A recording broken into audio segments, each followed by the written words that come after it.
Radio. Let's talk Relationships on You Me Radio. So, what are we talking about?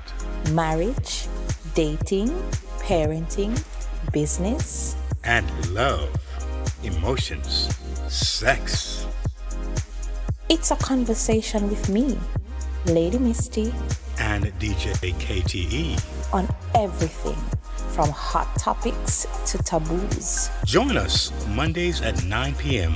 live on UME Radio. Follow us at Let's Talk Relationship Show on Facebook or on Yumi Radio on Instagram. Let's talk relationships, arguments for the grown. Get the UME Radio app to listen wherever you are. That is UME Radio. One word. This is UME Radio, guys. This is Let's Talk Relationships. And we all want to know the listeners know that way they're on, what they listen to, so they kind of follow. And guys, we're here with a very passionate topic and looking at the legal justice system, looking at the past of Black people, what we've gone through, and how we're talking about the pains of it and how we've seen the changes of it and how we can change it, let's say one person at a time. But I do have a question for Tony. Is that how do you see the future going forward? What do you see as far as the break-in, the changing next few years from now? What are you seeing? You're talking about with respect to the movement, as Yes. Black Lives Matter movement. Yes, the whole. I have another organization called Campaign Zero. I heard about that one too. Yes, yes. Yeah. Before this started, brought together by one of the millennials. And the millennials are the ones that have been leading this most recent spate of changes. The millennials who are in their 30s, Yes. 30s in particular, who are to be given some credit, so far. I think if they continue, obviously we're in a March. The March is in its 23rd, 24th day, something like that. Yes, somewhere around there. Yes, I think it's 24th day, I believe. So no sense of subsiding. If that continues, it will continue to influence. It's a multiracial group, but the group is clearly led by the Black Lives Matter movement. Okay. Okay. Again, Campaign Zero was about police reform nationwide, and it was started, maybe even several years ago.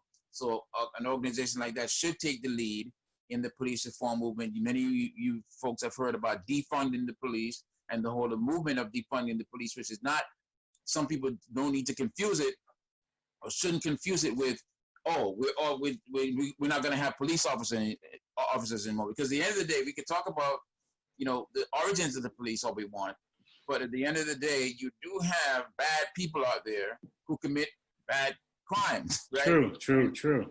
We who are citizens, who are law-abiding citizens, you would say, who don't need, we don't need anything to make us law-abiding, but other people don't necessarily think that way and may come and try to take advantage of us, and we do need that sort of protection if it's done in the right way. And so we need to preserve that part of the police force in terms of enforcing the law. And then we need to have the police force handling things differently, defunding them. In other words, moving some of the funding, the significant amount of money that goes to police out of the budgets of typical cities, even small cities, and put them in the hands of the social workers so they can help the mentally ill. Put them in the hands of teachers so they can help more kids. Redirect. Move that money around. Create better mental health care systems. Because we all know a lot of people that are in jail are mentally unstable. And just create prevention programs that keep kids or some people from even committing crimes. So that they don't get into the system. Instead of having this sort of industrial complex of arresting. And a lot of folks should know the amount of the population in the United States is 13% in terms of Black people, but about 30% of the jails. Oh. So the incarceration process focuses on us, and there's so much in terms of that I can talk about.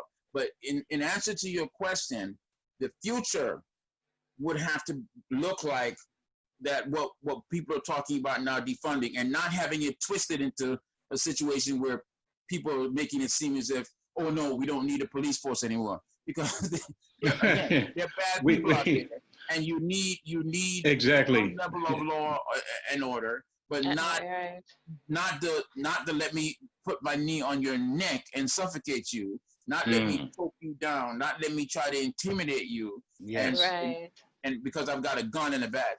That's not that has been out of control for a while, and it's gone so far out of control that many of the police forces are like military organizations. Yes. Wow. And do any kind of marching, whatever. Here come, you might as well put a bulldozer or a tank in the middle of the street, the way some of these guys act. And I think that needs to be stepped back. And if it's stepped back in the right way, and by the way, when I say the right way, in New York, you have some things going on, not as progressive, but you have police unions throughout the country who have had their way in lobbying and creating the environment that we have here.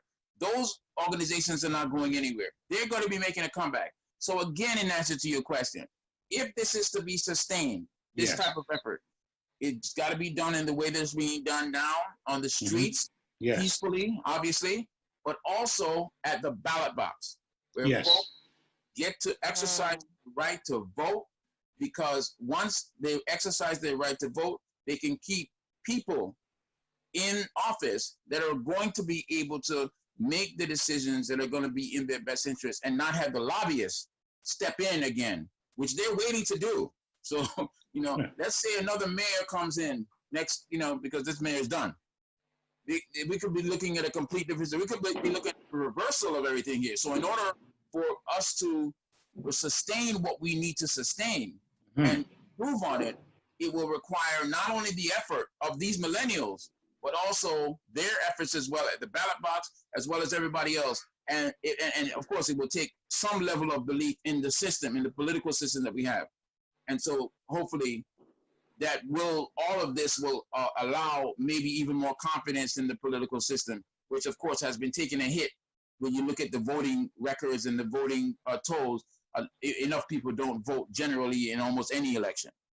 Wow. I think we have a quick guest there. I think Akeelim, maybe he has a question you want to ask, or maybe he want to just say something maybe with the, I think it's an upcoming legal personnel too. He wants to get into law, and young man, and you may have a question, Akeelim. You want to shoot it?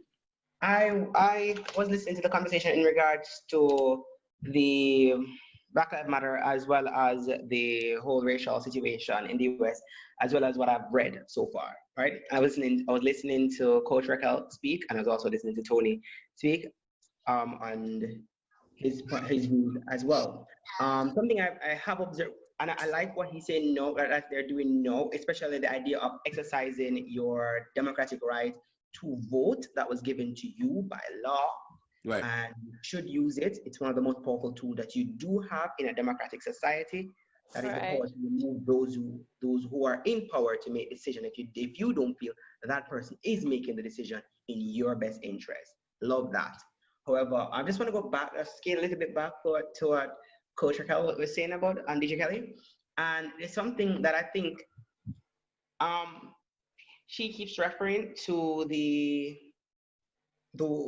white, I'm going to use that term, the white persons in society, as vampirism. Their behavior was vampirism and terrorist.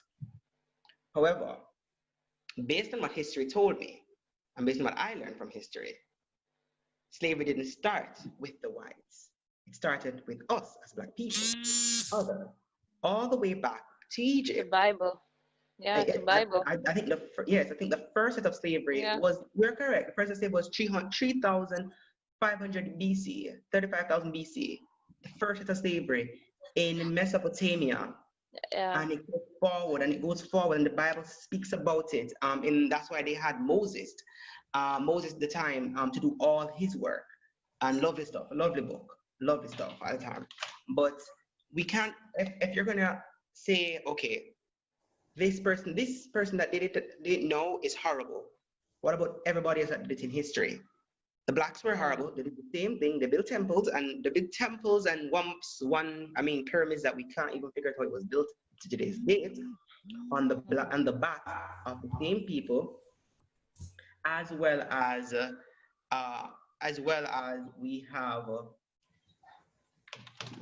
in history, we have the Romans that copied that same exact behavior and built their society. We have the Europeans that came after, and I think in about the 1700th century or 1600th century, they piggybacked on that. So are you saying there's karma going on here? Some kind of goes around, comes around thing going on here? Is that what I'm getting here? I think is that it's time for us to stop saying, because I think what is happening now in society, it has nothing to do with slavery. I think you don't know a slave. I don't know a slave. I don't know anybody that was a slave. The only slave I knew was my great-great-grandmother, who was born after slavery was abolished. Exactly, it was abolished. And I had the luxury of knowing her up until I was in high school. And what she told me, from what she learned from her parents, were different from what I'm experiencing, what I understand, what we have now. So I will never say that today's issues,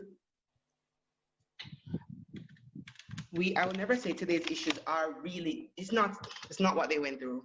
What we're having now is segregation. Just the idea of what is segregation between people. And it's true, the only way to really fix this is to change the laws, and to truly make a major difference is to change the laws that came down as a result of various inequality that happened during history. Yes, slavery was a part of that, but it never started there. So people already had a mindset. We all had a mindset. Everybody had preference, and the right persons were never in power at that time to explain every individual's interests.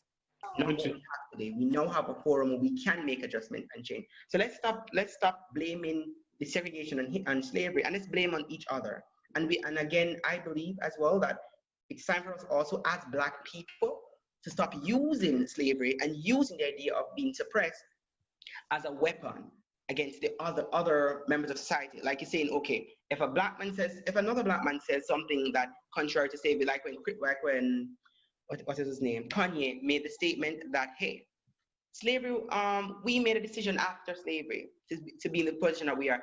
Whether he was right or wrong, that was his opinion. Yet we call for him to be removed. We call for him to lose his job, to lose endorsement.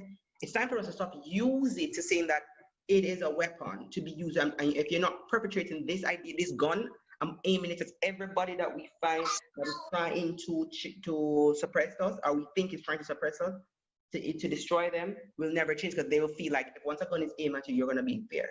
And if a gun is if you're in fear, you're more likely, just like a cornered dog, you're going to bite just to get out. And that's what society offers up. It will learn no better than to just bite. Yes. So, wow, great, interesting point. If I may say, Akeelim, my sentiment remains the same for anyone who slaughters people the way Black people were slaughtered. Slavery is one thing. That's not all that happened to Black people. Wow. But I respect what you had to say, and I love that you have an opinion on it.